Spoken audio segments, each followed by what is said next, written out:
welcome back to Bunters Yard. And today, this isn't finished actually. That's the side we're going to work on. This is a Class 52 from Hornby. I've taken the glass out because it's easy that way. And this is just a test piece that I kind of test on really. So you can see we've chipped the front and along the side, and we've added some grime and some rust to the bogies and some fuel on oil streaks, that sort of thing. And that's what we're going to be doing on the other side. So this was just, like I say, just a test piece. Try out different things. I've got a number of these dotted around the studio, and yeah, I quite liked it. So as long as I can remember what we did the first time, we'll copy it on the second side, and I'll show you what we're doing. So first thing we need to do is stone chips on the front. So we're going to use a lighter colour, so whatever you think the sort of undercoat may have been, like the primer. I'm just using a faded yellow. So this is, as you saw, the yellow and off-white, and you can see on this where the yellow paint has come off and it's a lighter shade underneath. Maybe it was that's the previous faded livery that was on it, I don't know. But that's kind of what we're trying to achieve, something like. So with a very fine brush and really not a lot of paint on the tip of the brush, we're just going to dot in a few little chips here and there. Trying to do this with some sort of theory behind what we're doing. So especially on the front, the chips will appear in lots of different places because there'll be bird strikes and stones and branches and whatever would hit the front of the loco as it trundles along. As it chips, as you get a paint chip, you'll get obviously some paint will come off and the water will go underneath it and it will blow more of the paint off. So it will start from somewhere and it will maybe sort of spread out into some sort of pattern. So we can use that, especially on sort of raised areas.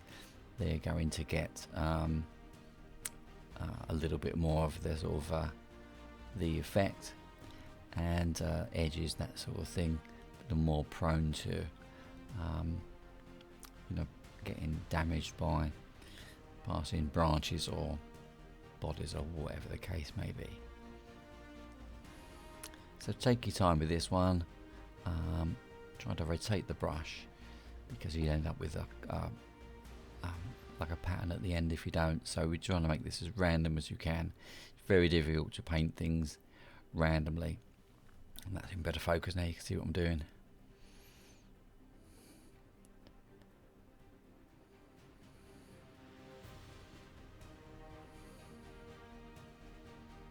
So if you look at the reference picture, it's always good to have a reference picture in front of you or on your phone or an iPad or whatever the case is. And you haven't got to copy it exactly unless that's what you're after, but to give you an idea of how these things form and how they're going to look. So once done the front, we'll do the side as well, a similar thing. We use different colour.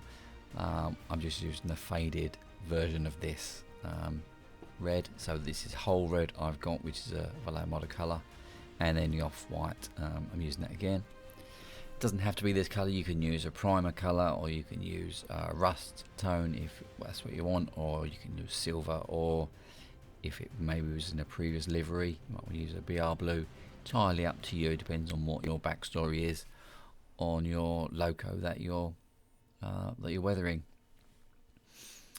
So on this, we're going to chip the areas that I thought would have kind of the most sort of traffic to it. So around the door handles there, so the driver's getting in, maybe got his a bag in his hand or his keys or whatever the case may be. So that's going to attract a bit of damage there. And again, kind of along the edges where you only got to get a little stone chip, and then water gets into that and it would start to blow the paint away. Around the handrails, a few occasional ones here and there, just at random different places. Again, look at some reference pictures and get some ideas, and then kind of go from there and take it the way you want it to be. There's no hard and fast rules about this. just try and have a bit of logic behind what you're doing. And now if the paint, if there's too much paint on the brush, it becomes a bit blobby like this. So just really a tiny amount of paint, wipe it on your thumb or on a piece of paper. Just not to have it too wet. We really don't want that effect.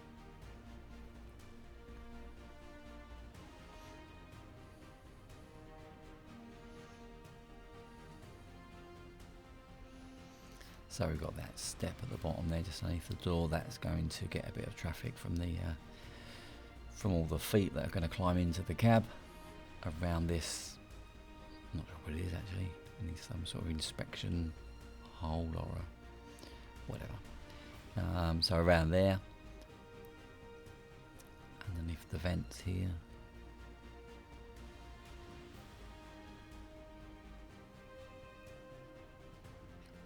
And then along this top edge, this line at the top.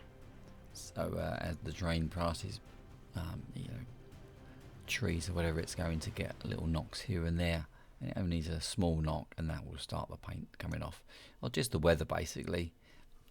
So the top of it, you might want to give more chips to the top because the sun would bake the paint, and it would eventually crack and then flake off.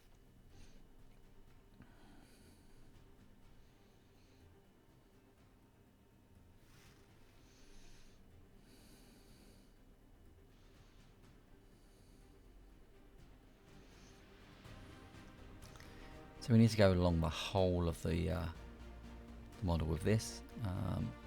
It's probably best to do it in a couple of stages. I would, if I was doing this one from scratch, I would probably do the front in one go, and then each side and have a break in between. Otherwise, it kind of gets a bit boring, and you start to sort of rush it. So try not to rush.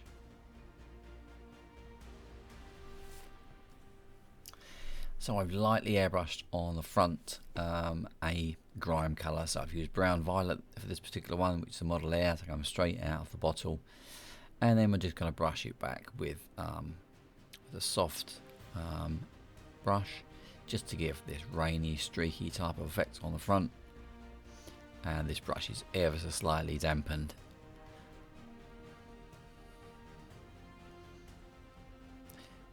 You need to be careful with this because we've not put any sort of barrier coat in between the chip and what we're doing now. So those chips, if they get too wet, you will wipe them off. So just be very aware.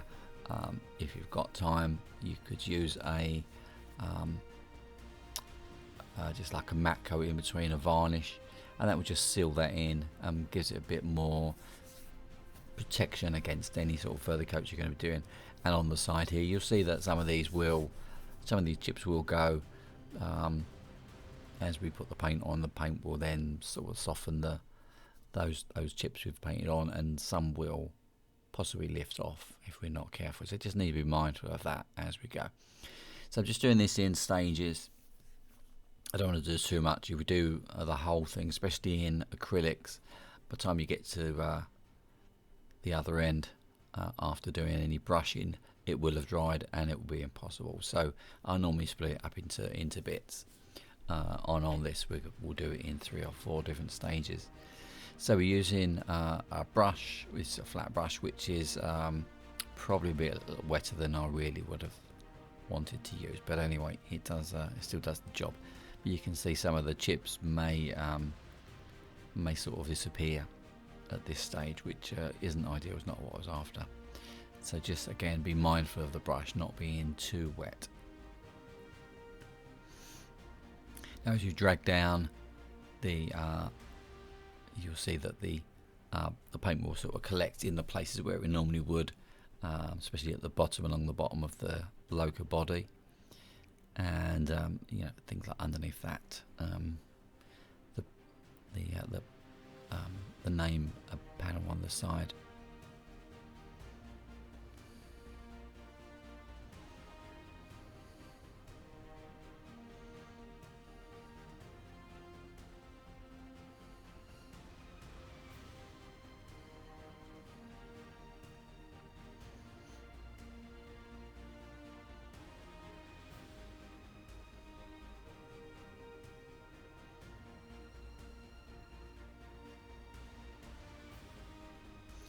Now as this dries, it will the effect won't be as pronounced, which is kind of good. It's kind of what we're after. So not to worry too much about it, the way it's looking at the moment. We're going to use an even broader dry brush now, and we'll just wipe it back. Oh no, that's the next stage, sorry. That was, we're still back on the same brush. I'm just trying to take a bit more off of this particular bit here. There we go, here's our flat brush. This is still dry, so I haven't wet this one at all. And we'll just drag this down. Dragging down obviously creates, you know, the effect like the rain would have washed down the side. So I'm just wetting that just to reactivate that a little bit more, and then we'll carry on brushing downward strokes. And you can see the way it collects, it's quite a nice effect. Right, so once we've done all that, you can see it's dried off nicely now. We will paint in along the bottom edge of the loco, and we're going to add some streaks in first in particular places, really just around the windows, maybe where you'd get, you know, longer streaks of grime for whatever reason. So an effect I quite like, so we're just going to add that in.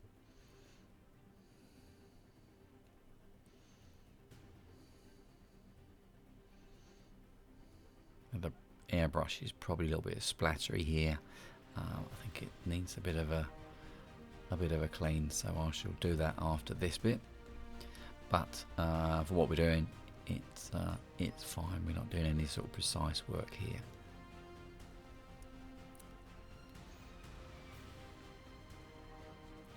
So just places where you think you're going to get runs, especially around that guttering around the top of above the doors. And then along the bottom, that's what we're really after, that sort of build up of grime along the bottom edge of the body.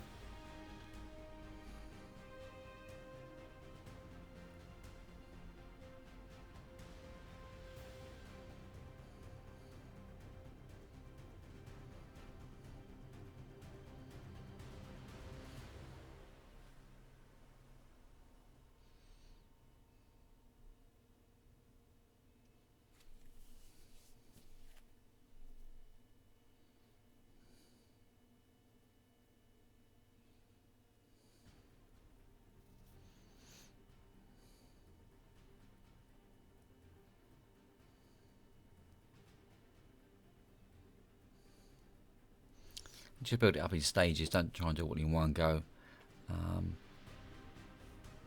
Otherwise the effect will look a bit false, so if you do it in a couple of goes, you'll get a bit of sort of gradation to the effect. So on the bogies, these are, we're going to get some powders on these in a bit, some more rust colours, but this is just a dark rust brown that we're applying to this one.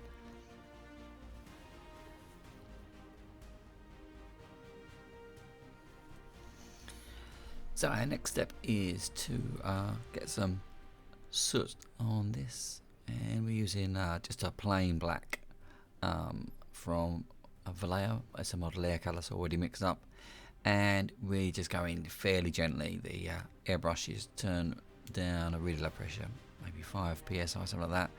Just don't want to blob it on. It's just kind of we just want like a sooty effect. Sometimes see these done just a bit too heavy.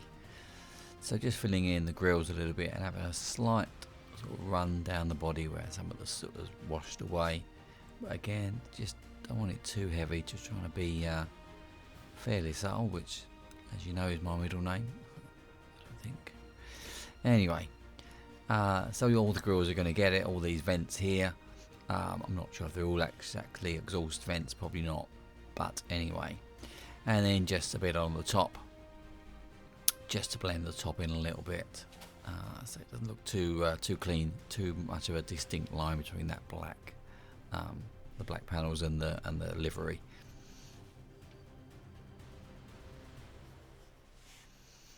So we're going to go all along and do these pretty much the same as before. So as I say, the air pressure is really, really low, so we don't get we don't want to cover it completely, so there's still some detail there, different colours and some of the grime from before, and just a little bit of a run, maybe just a bit further out on this one just to make it a bit larger than the other one, just to make it a little bit different. And then again on the top there, and we'll extend that to the front.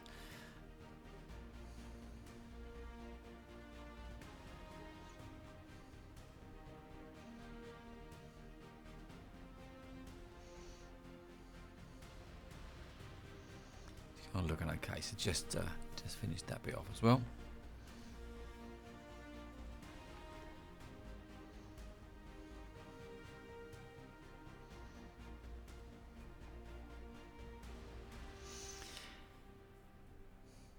And then just a bit on this this battery box. I didn't want this to be completely sort of dirt colour. But in hindsight, probably should have painted this black first and then put the grime over the top. But forgot to do that. But I think we can rescue this. That's okay. I'm just going to paint underneath as well to get rid of some of that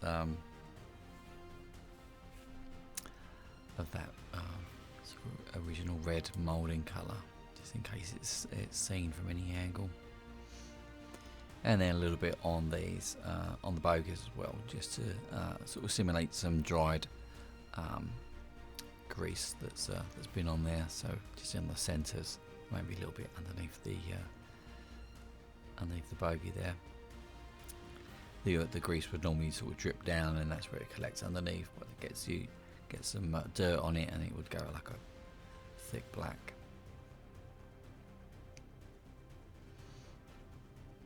So weathering powders next. Now in our palette, same as before, we've got Humbrol Dark Earth. That yellow there is an AK Interactive, one of the rust tones. There's a set of 4 that I have, and I don't use the yellow enough, and it really is quite nice. It looks a bit weird sitting there in the palette as a rust colour, but it's quite nice, especially if you get like it's like an acidic sort of colour. So if you've got like battery terminals, that sort of thing, or things where there's going to be fluids where they might react, then that's always a good tone. But we just dot it in, and you'll see in a second, it's quite nice. So this is the brighter of the rust. We're not going to any particular sort of pattern, we're just going to dab it on, and we're going to use the darker one across the middle there, just to break it up a little bit.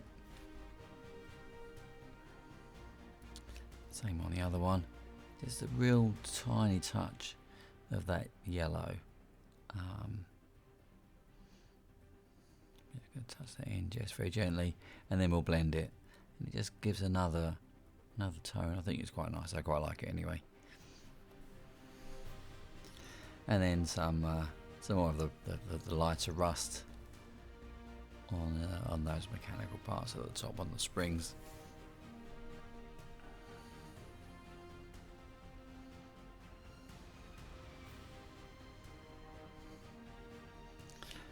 Since the last video, I've not done the video for a couple of weeks. We've had quite a lot of new subscribers, which is really, really good, and a few that have come from another channel. So that's really good. I'll put the link down to that particular channel in the description, and I suggest you follow along if you don't already do that. So I just wanted to thank him for that link, and that sort of shout out to my channel, which is really kind.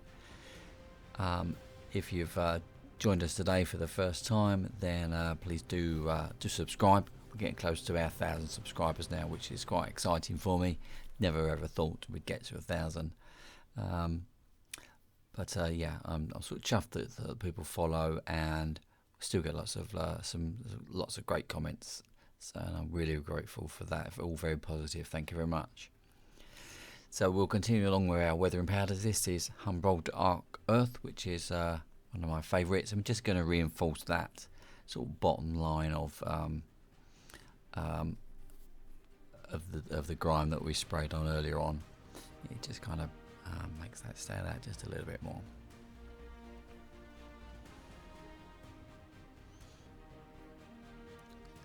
Just a little bit at the top, just to blend it in a little bit.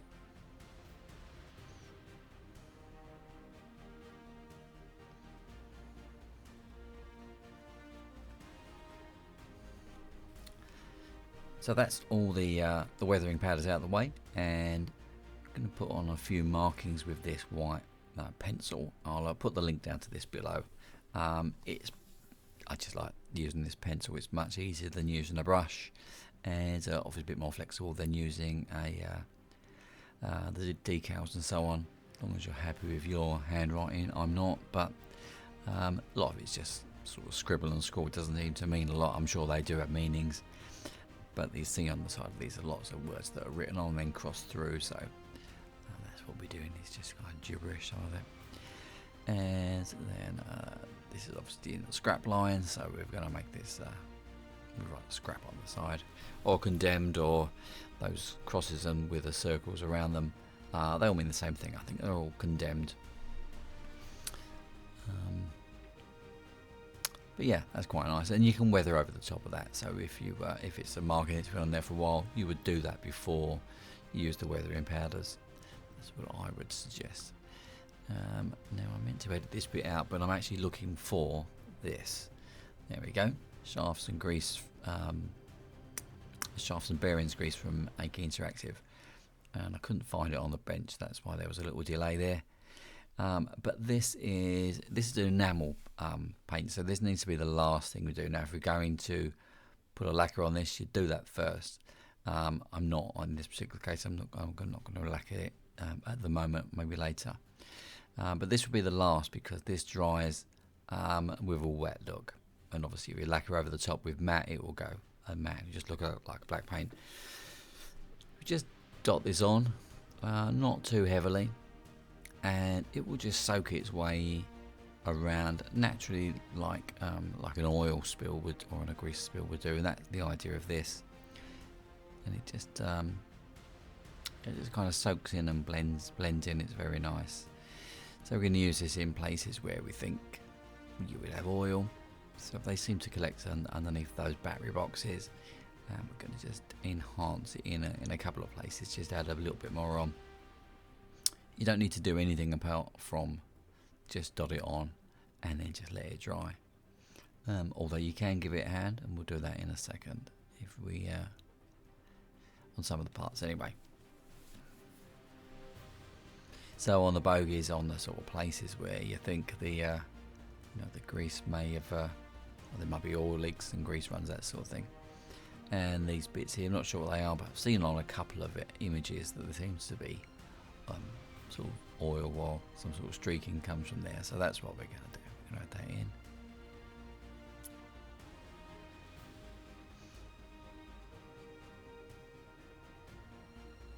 And you can just leave it there. That's all you need to do, and sort of nature will, or science will take the next stages for you. But if you want to, just get a dry brush. Make sure it's a dry brush, and then just sort of brush it downwards there. Make sure it's in vertical strokes.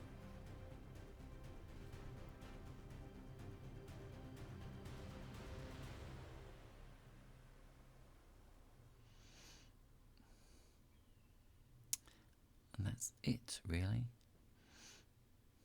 Let's add a bit more in there.